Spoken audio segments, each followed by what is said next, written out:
welcome to Synchronicity. It's been a while since we've done a solo cast here, so we're long overdue. Solo cast. Rolling into November, end of October, Halloween coming up, All Hallows Eve, Dia de los Muertos. Oh, I'm sorry, I don't know why I did that. Apologies. We got a fun one today. You know, a classic kind of episode of Synchronicity. Sorry, I moved the mic there. Hopefully that didn't come up too loud in the thing. Anyway, we got a classic one. We're going to be dealing with... So there's a lot of stuff going on in the world today. Does that even need to be said? It's just like, why do I say those phrases? There's a lot going on in the world today. Can we point to a time... Is there a day in the world where there's not a lot going on? Where it's just like, hey, there's nothing going on in the world today. Everyone just took a day off. We paused. No one's doing anything. It's just a big siesta of a day. That doesn't happen. So I don't need to say there's a lot going on in the world today. Although it does feel like there's a lot more going on in the world today than ever before. And I guess every day will continue to feel like that forever. Is that just how it goes now? I guess it is. I don't know. Who knows? Who knows anything anymore? I don't. I just talk on this podcast.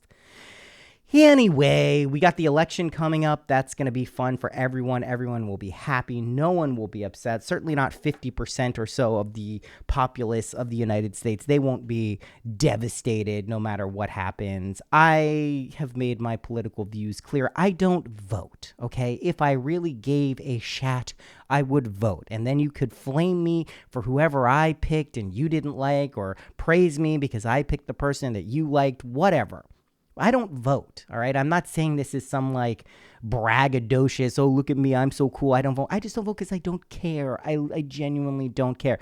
Do I want someone to win more than another person? Sure, I'm leaning towards I'd prefer Trump to win because I agree with his policies. No, it's actually quite a selfish reason. Trump deregulates almost everything, and that's generally good for the crypto industry. And I am heavily involved in the crypto industry. So that's why I like him in terms of winning this election. I also, and I'm sorry if this rubs you the wrong way, find Kamala Harris to be particularly disingenuous as far as politicians go, which is really saying something. I don't know what she stands for. She changes her mind constantly, which is not in and of itself a bad thing. I don't know where she stands. I don't think Donald Trump is trying to run an autocratic society. I don't think he's Hitler. He was our president before. He wasn't Hitlerian. I find that type of rhetoric to be ridiculous. It's hyperbolic. I don't agree with it. And I just don't really think that Kamala Harris is someone I understand what she stands for or what she's about. I also find her laugh to be troublesome. Anyway, that's where I stand. I don't really care. I'm going to have a little election party for my family. Some people want Trump to win. Some people definitely don't want Trump to win. We're going to have buffalo wings. It's just an excuse to have buffalo wings. That's really all it is. There's no other ulterior motive behind it. It's just straight up buffalo wings. Any excuse to have buffalo wings. How many times can I say buffalo wings? A lot of times, apparently. Okay, so that is going on. Speaking of crypto, I'm adding a module to the crypto course, which I see some of you have picked up recently. Good for you. You're getting the message. Bitcoin's here about like 73, almost 74,000 today. Should hit 100K, if not the end of this year, definitely in 2025. It's going to be a fun time to get involved in crypto. I've been particularly involved in the Solana ecosystem. Meme coins really fits in with my magic bean theories. When I first got into crypto, I thought, there's all these utilitarian use cases of blockchain technology. It's so revolutionary. It's going to change the world. It's going to make things more fair and equitable. I've abandoned that. It's just magic beans. And if you can find the right magic beans that grow into the giant beanstalk that you can climb up into financial independence, that's all we're doing. It's magic beans. So meme coins really fit into that theory. So the new module I will be adding probably this week or Tuesday. Yeah, I think I can add it this week. Is going to be primarily focused on the Solana blockchain, maybe a little base layer 2 Ethereum chain stuff, meme coins, how to look at block explorers, how to track wallets, how to identify trends before they happen, technical aspects. But as you know, if you've purchased the course or taken the course or listened to me speak about this stuff, it's not just the technical aspects that are involved with cryptocurrency. A lot of it is managing emotions, kind of the spiritual aspects of cryptocurrency, which I know seem kind of oxymoronic, but truly is not. We'll be covering that as well. So you can check that out. I'll put a link in the show notes, but that's on my Stan store. Still discounted, I believe. I'm going to put the price back up to its regular price tag, $20.25.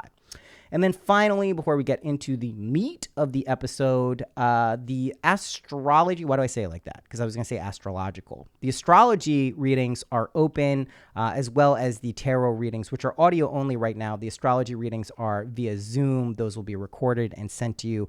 We've been having a lot of fun with those. We do those on the live streams often for the Patreon, which is also still rocking.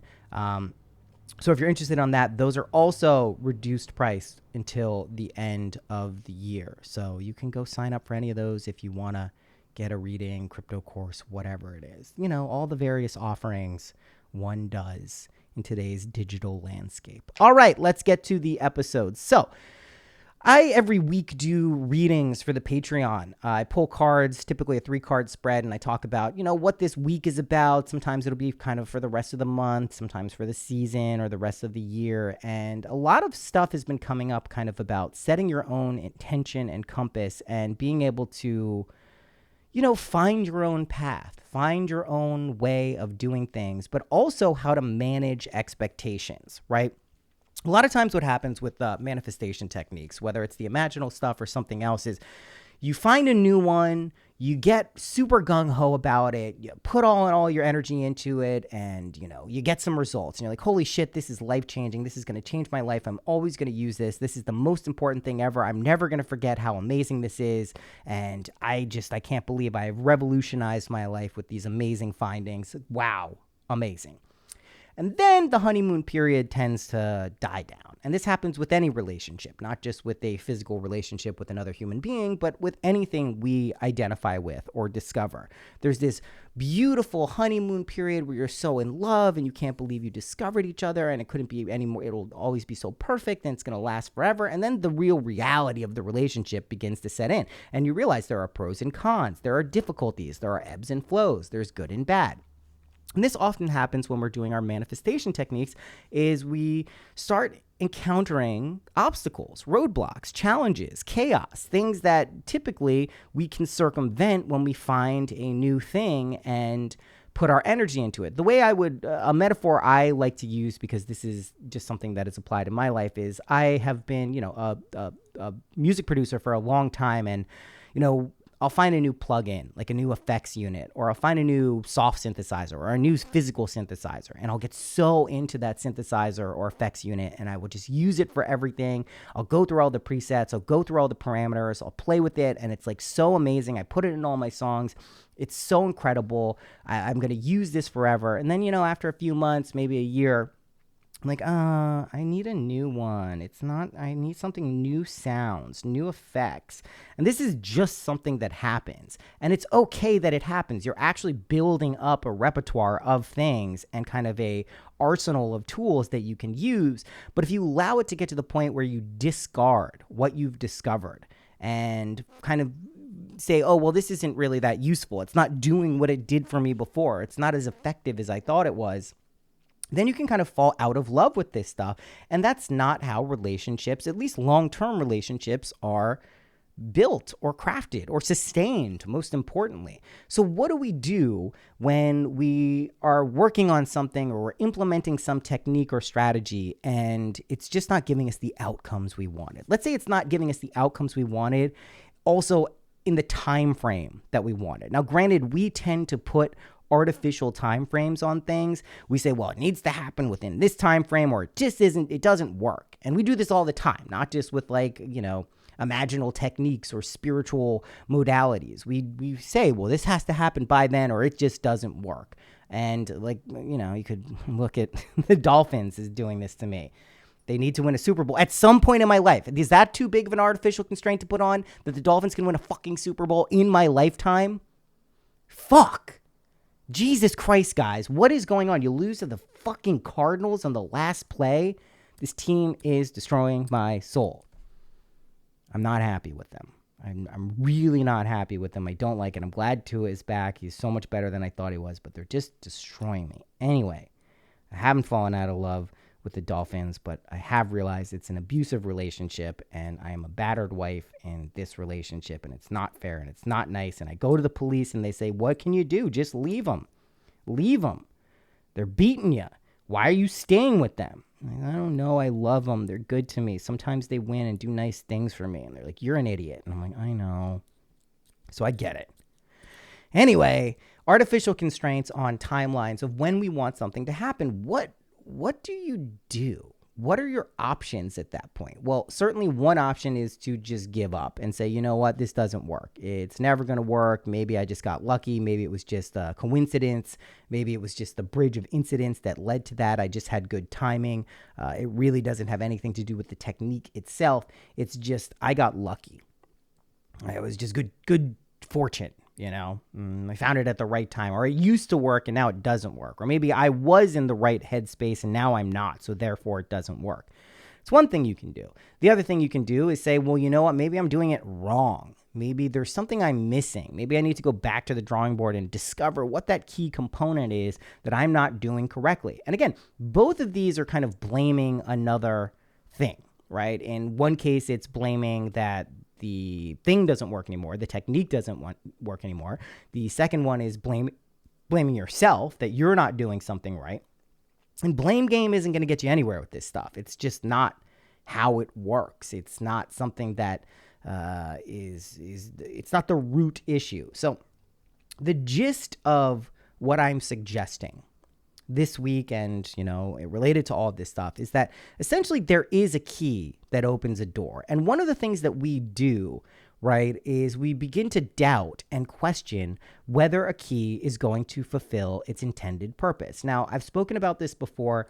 It's like if you have a key to your house or you have a key to your car or you have the fob to your car that you push the button. Most people don't have keys anymore. But anyway, you don't question whether that's going to open the door to your house. You don't question whether it's going to turn your car on. You've done it enough. You've seen it work. You accept that this key opens this door, that this key turns on this car. It's just something you accept. It's not even a process that you even investigate consciously. It's like autonomic. You basically just know that it's going to happen. So there is that key for everything we want in life, for every desire we have, for every experience, for every relationship. And that key is, of course, our imagination. It is the skeleton key of life. The problem is we don't necessarily remember that it is a skeleton key. And that if the key gets stuck every once in a while and we have to wiggle it and jam it and we think there's something wrong with the lock even, or maybe there's definitely something wrong with the key, we say, oh, this key doesn't work. I need a new key, or maybe no keys are going to work. Maybe I just have to get a completely new door or a completely new car because it's busted and it's broken. That's basically what we do when our manifestation techniques don't pan out. And it is very normal. This is not me saying you are doing something wrong if you get to this point. In fact, it would be weirder if you didn't get to this point where you question the validity of whether this works or not. Right? That would be weirder. If this is just something that constantly worked for you, snap of the fingers, magic wand, every single time, without issue, without fail, what would be the function of that? That you've discovered, the holy grail, the magical rune stone that does whatever you want?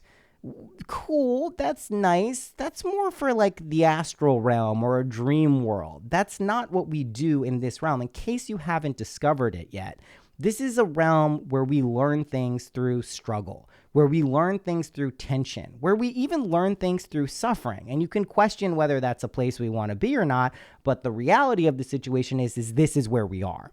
This is where we find our consciousness locked. I don't like locked or trapped, but we are here. For a significant portion of our lives, our consciousness is in this realm where that is how we learn lessons.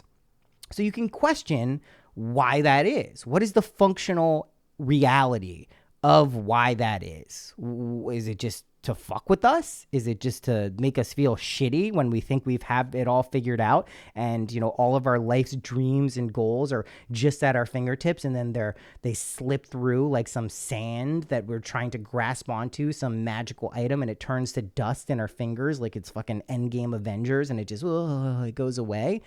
No, that's not, like, that's one way to look at it. But again, the more you kind of go in that direction, I think the more nihilistic you can become. And then you begin to think this is all just some pointless, eternal cyclical struggle game that is just no point to it. And we're just here to suffer. And why are we even born? And why did we get brought into this reality? Why did we incarnate? And to me, that's never really been, I don't feel more alive. And this is a good question to ask yourself. When you get into like a state where you think that everything is pointless and hopeless, do you feel alive? Do you alive? What? Do you feel alive? Do you feel like that's really living? That you're really tapping into the essence of what it is to be alive? Or do you feel disconnected from that? These are important questions to ask yourself when you're feeling like that, because it's very likely you will feel like that in your life at some point going forward. You already maybe have felt like that. Maybe you feel like that right now. Do you feel more present and alive? Or do you feel alive when things are numinous, when they're divine, when the magic is filtering in and funneling into your life? Do you feel more alive then? And if the answer is yes, then you then need to ask yourself, well, how do I get myself to that point? How do I get myself to a point where I can remember that I possess this magical key that opens any door that I put it into? Then you can say, okay, I at least know the track I'm supposed to be on. Here's this magical key. Now let's figure out what door I'm trying to open. And this would be your intention. This would be your goal. Your desires can lead you here. They take you to this door. And you can say, all right, I would like to have a feeling of freedom, right? Related to resources and abundance. That is something I very much want to resonate with. Can this magical key, can my skeleton key open this door? And let's say the answer you get back is yes. Well, then how do I fit this key into the door? And one of the reasons that I know it's annoying, and I know I harp on it over and over again, and sometimes this can feel very natural, sometimes it can feel very not natural, and you have to work at it, but it is cultivating a sense of faith and belief. And it does have to do with, often at times, almost like a absolute persistence and rejection of evidence that it is not true. And I think this is where most of us encounter the biggest stumbling blocks or obstacles, is we get evidence or we get feedback that what we believe or what we thought to be true isn't so.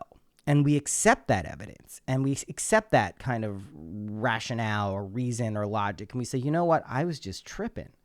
I thought it was like this, maybe it was the drugs, maybe it was just I was in the right place at the right time, or I felt a certain way, and I just, that's not really how life is. It's just not how it works. And you begin to accept the logic and reasons that this doesn't work. And it doesn't matter how many times you've used this skeleton key in the past. That's the weird thing. You would think once you used the skeleton key and achieved all of these incredible things and accomplished and just experienced all these incredible things that you would remember forever that this is a skeleton key that works all of the time. But we don't. We forget. We are very fickle creatures at the end of the day. We are swayed by our emotions. We are swayed by logic and reason. We are swayed by narratives and the opinions of others. And, you can say that sucks and woe is me, but that's also kind of a fun game we play with ourselves. It's fun to play hide and seek with our own self as God. That is essentially what we're doing. I believe the journey of life is a constant kind of rediscovering of our innate divinity. You can view that as a tragic, shitty experience, or you can view it as an amazing, fun game that you eternally get to play while you are alive and forgetting that you're God, right? That's your choice at any given point in time. And the fact of the matter is you're probably not going to stay in one of those mindsets all of the time. You go back and forth. You oscillate. Everything in our realm, in this world, is created through vibrations, right? I'm not saying this in some hippie sort of way. I'm saying that the actual literal fundamental structure of this world is vibrations, right? Even at the quantum level, they believe that the quantum string theory says that there's these vibrating strings that fundamentally make up the quantum world. So not just the larger Newtonian world, but the quantum world is also vibrations.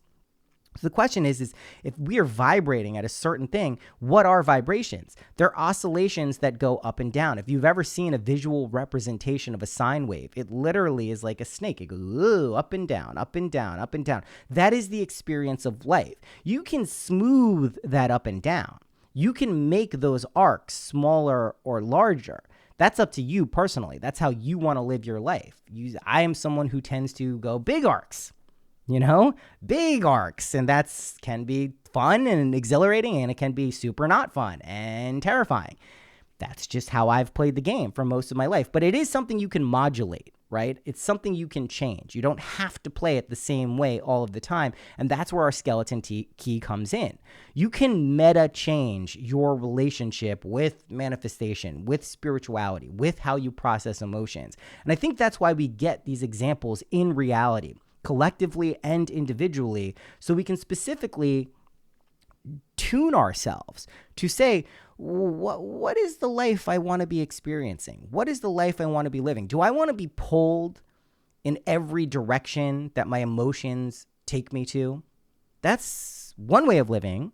And certainly in the age of social media, where we're being slammed with digital content and narratives nonstop if we're on our phones or devices, you are going to be pulled in every which way. You are then going to get sucked into this game of identity, right? I identify with this cause. I identify with these people. How could those people do this to these people? I'm one of these people, and those people are doing this to me. That's not nice. That's not right. That's bad. I oppose that. Some people play that game, I would say, not only for one lifetime, but many lifetimes, even thousands, maybe millions of lifetimes. At a certain point, for me at least, you begin to question that process. Do you want to be led around by a string or a carrot dangling in front of you, which are your emotions pulling you around? I am not someone who is down on emotions. I think emotions are wonderful things. It's an amazing way to intuit what is going on. I think people should trust their emotions and their guts. But if it's the only modality you use to suss out whether something is true or not, or whether you should go in a particular direction, you may be in for some not so fun experiences. And that's not to say you only use logic or reason. On the other hand, it's a synthesis of both of those. So I've spoken about this many times. The harmony, the balance between masculine and feminine energies, between light and dark, shadow and light, good and bad. That's what we're looking to do. That's what we're really looking to balance more than anything else. It's not one is better than the other. And one could say, well, you know what? Good is always better than bad. Yeah, okay, sure. Well, that's plain. We can agree. No one is going to specifically be going for bad experiences. But again, bad is subjective. Have you ever had an experience where as you were going through it, it was the worst fucking thing ever? And then you look back later, retrospectively, and we're like, oh my God, thank God I went through that experience. If I hadn't gone through that experience, I would have been in a far worse place. You could be stuck in a bad relationship. You could be stuck in a bad job. You could be stuck living in a place you didn't want to live in. You could be stuck in any situation where if you hadn't gone through that acute period of suffering, or maybe even prolonged period of suffering, you would have been in a situation that's far worse. Maybe you wouldn't have discovered your potential, your worth, your value. So it's important not to quickly judge things and make these grand proclamations about what is and what isn't. You can do that with some things, not a lot of things. One of those things that I think we can constantly investigate is whether this power of imagination, this power to create resonant realities for ourselves that we step into and embody, and whether then those then get projected out into the world, whether that's a reality or not, is something that I think is worth investigating constantly throughout our lives. And I understand when things don't work out the way we want them to throw the baby out with the bathwater and to say, it's just a scam. It doesn't work. It's not for me. I've found that when the imaginal techniques or things like that cease to be as effective as I would like them to or remembered them to, it's usually because of a lack of effort on my part. And if it's not a lack of effort, it's certainly a lack of belief or faith. And that can sound like victim blaming, but I'm not saying that for anyone else. I'm saying that for myself. This is what I've noticed. I don't put in the time, the energy, the effort. I'm not sitting there at night running through these kind of scenarios and trying to resonate with them vibrationally. I may be blaming a situation or a circumstance or a person, right? Those are the mentalities that I typically find myself in when things aren't as flowy as I would like them to be. And if you do find yourself in a situation where things aren't as flowy as you would like them to be, take a second and just realize maybe this is happening for a reason. Maybe I can't see it right now, but maybe in a few months or a few weeks or years or whatever it is, I'm going to look back and realize this shaped me into exactly who I needed to be. And you can look at this as like delusionally optimistic, sure. And this isn't negating that like bad things happen in life. I'm not saying that like there aren't shitty, objectively and subjectively shitty things that happen to us as individuals, right? We deal with death, we deal with sickness, we deal with dying, we deal with illness, we deal with lots of things. But it's how you kind of frame all of this in your life and use it as something that either uplifts you or pushes you down or keeps you stagnant. And that's always a choice. It's like the gunas, the three gunas. There's rajas, tamas, and sattva, right? Rajas is this movement, activity, action. Tamas is this sloth-like stagnation, not moving. And sattva is this like wisdom element that kind of transcends the other two gunas and allows us to realize the innate beauty and truth of the world. Now, what's interesting about the three gunas is they're also kind of illusory. They create this world of Maya, but they're not the fundamental reality. Even past those are this transcendent reality of Brahma, the true nature of what is. So while we're in this three gunas world of these conditional experiences creating what we experience, there's something beyond that I think we innately and intuitively know is there, but we can't always touch. We can't feel it. We can't sense it with our five senses. And that's where we use that skeleton key I've been talking about. Can you sense it with your imagination? Can you perceive something that isn't physically there? Can you get in touch with and vibrationally resonate with realities that are not seen, touched, smelled, tasted, felt, right? Are you able to do that? The techniques that I've covered so many times from Neville Goddard and plenty of other mystics that we cover, those all work. But fundamentally, it's up to you to set your intention, set your goals, and practice this stuff. Practice makes perfect is not just a cliche. There's a reason that you hear it from the most accomplished musicians and artists. Your life is a song that you are playing. The notes of your life are the experiences that you have. The notes that you play are the situations that you've gone through. Then you get to choose, how do I want to craft this song? Which notes do I want to play? Where have I learned which notes, when played together, sound good? Do I want to play several notes at the same time? That makes a beautiful chord. Do I want to string several of those chords together to make a nice movement, right? This is what we're learning how to do. You also need to discover what notes sound not good together, the dissonance, right? Oh, if I play this note next to that note, it doesn't sound the way I want it to. That's not a horrible fucking worst mistake you fucked up in your life. Your outcome wasn't what you wanted, so you messed up. You go, oh, well, maybe I don't play those notes together. Maybe I play the other ones because that's the sound that I wanted to hear. That's the song I wanted to hear, right? And you can play someone else's song. You can learn the notes from other people and copy that and play it, sure.